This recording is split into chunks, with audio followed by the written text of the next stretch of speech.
అట్ట నోరెళ్ళ పెట్టి చూస్తాండావు, ఈగలు పోతాయి, మూసుకో. మీరు తప్పు చేస్తుండారయ్యా. ఏందిరా తప్పు? నిన్న మొన్నటి దాకా నీలాంబరమ్మకి పెండ్లి కాలేదని దిగులు పడినారు.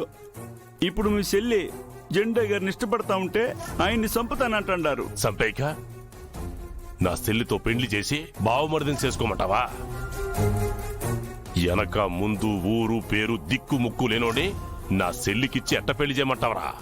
ఆయన శంకర్ రెడ్డి గారి మనిషే కదయ్యా.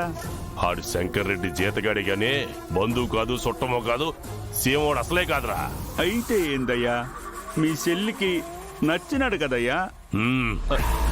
నా చెల్లికి నచ్చితే సరిపోదురా అప్పిగా, ఇంకా శానా చూడాలా. ఆ శంకర్ రెడ్డి నాకు 100 ఎకరాల మాగానిచ్చుండాడు. ఆ జెండేగడి కాడ ఏముండదురా, ఆడి బోడిగుండు తప్ప.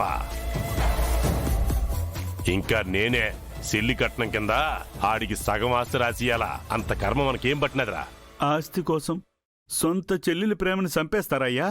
రేయ్, అంత ముదురు వయసులో ప్రేమేందిరా, ఎండడానికి అసహ్యంగా ఉండదు. ఇగో నువ్వు నోరు మూసుకునుండో, నిన్నట్లాగా ఎసయం పొక్కినదనుకో గొంతు పిసికేస్తా. ఏమైనది గంగిరెడ్డి, వాళ్ళు ఏడదాకా వచ్చినారు? ట్రైన్ లేట్ అయినదంటనా, ఇప్పుడే ఓర్వకలు దాటినారంట, వచ్చేస్తారు.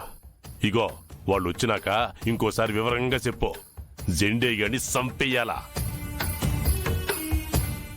శంకర్ రెడ్డి ఖచ్చితంగా అడ్డొస్తాడు. పేనం పోకుండా శంకర్ రెడ్డికి పోటు పడవాలా. ఎందుకంటే అన్న కాబోయే అల్లుడు కదా, జాగ్రత్త. అట్నే అన్నా, అంతా మనం అనుకున్నట్టే జరుగుతుంది. ఏంటి, పెళ్లి చేసుకున్న తర్వాత ఇక్కడే సీమ బిడ్డలాగా కత్తి పట్టుకుని తిరుగుదాం అనుకుంటున్నావా ఏంటి? మనం ఇక్కడ ఎక్కువ కాలం ఉండవు రాకేష్. చూడు, ఆ శివారెడ్డి గౌరీని ఎక్కడ దాచాడో చార్లతకి మాత్రమే తెలుసు. ఆ సీక్రెట్ ని చార్లత అంత ఈజీగా చెప్పదు.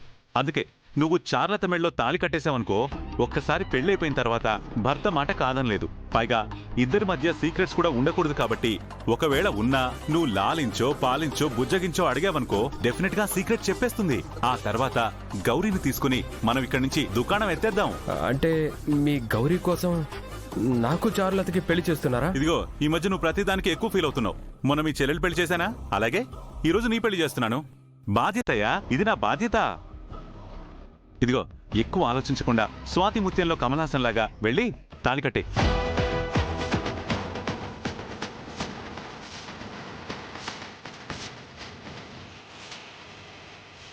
వెళ్ళు, వెళ్ళి కట్టబోయే త్వరగా.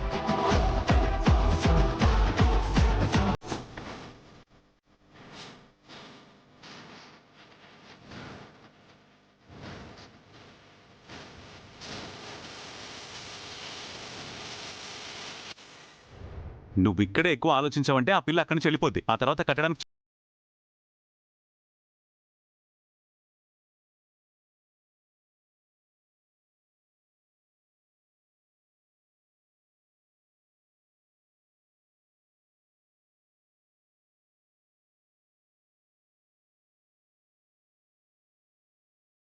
దేవుడు కూడా నీకు గ్రీన్ సిగ్నల్ ఇచ్చాడు. నువ్వు లేట్ చేసావనుకో, శివారెడ్డి తుపాకీ పట్టుకొచ్చి రెడ్ సిగ్నల్ ఇస్తాడు.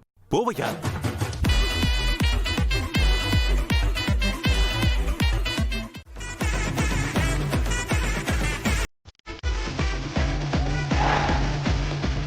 తొందర పెట్టాల్సిన మల్లెపూలు ఇలా బురద పాలు చేసావు. మల్లెపూలకు నువ్వు ఇచ్చే మర్యాద ఇదేనా అన్నయ్య? ఈ మల్లెపూలేరా మగాడి మనసు మార్చేసి మైండ్ డైవర్ట్ చేసేది. మొన్న నేను మీకు చెప్పిందేంటి, ఇప్పుడు మీరు చేస్తుందేంటి? మన ఉన్న సిచ్యువేషన్ ఏంటి, మీ రొమాంటిక్ ఫీలింగ్ ఏంటి? అరే, ఒక పక్క మీ వదిన కనిపించక నేను కంగారు పడి ఏడుస్తుంటే మీకు ఫస్ట్ నైట్ కావాలా? ఫస్ట్ నైట్ అంటే అన్నయ్య, అది అన్నయ్య, కనిపించని వదిన గురించి నువ్వెంత కంగారు పడుతున్నావో, కళ్ళెదుటే ఉన్న మా భార్యల గురించి మేము కూడా అంతే కంగారు పడుతున్నావు అన్నయ్య. నర్మయ్, మనం ఇక్కడికి వచ్చిన పని పూర్తయ్యేంత వరకు అన్నీ మూసుకొని ఉండండి. ఇదిగో, ఇప్పుడే చెప్తున్నాను, గుర్తుపెట్టుకోండి. మీ పెళ్లాల జడల్లో మల్లెపూలు పెట్టాలి, పక్క మీద మల్లెపూలు చల్లాలన్న ఆలోచన వచ్చిందనుకోండి, ఈ పువ్వులు గుర్తుపెట్టుకోండి.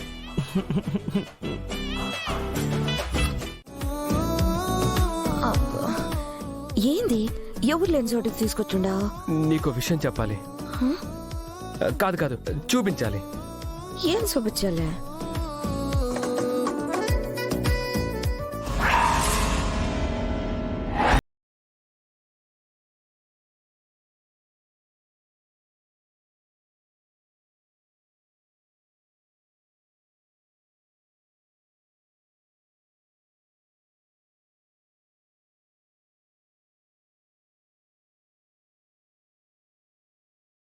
మనం చేసుకునే పెళ్లి. ఆ, మన పెళ్లికి మా నాయన ముహూర్తం పెట్టుండాడు కదా. అప్పటి వరకు నేను ఆగలేను. ఇప్పుడే నీ మెడలో తాళి కట్టేస్తాను. ఇప్పుడేనో? అంత తొందర ఎందుకో?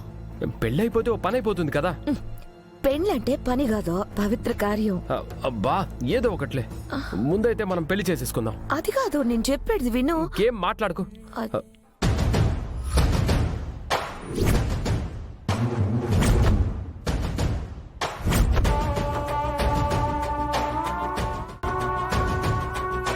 ఏమై ఉండదు? ఎందుకట్ట వణుకుతా ఉండా?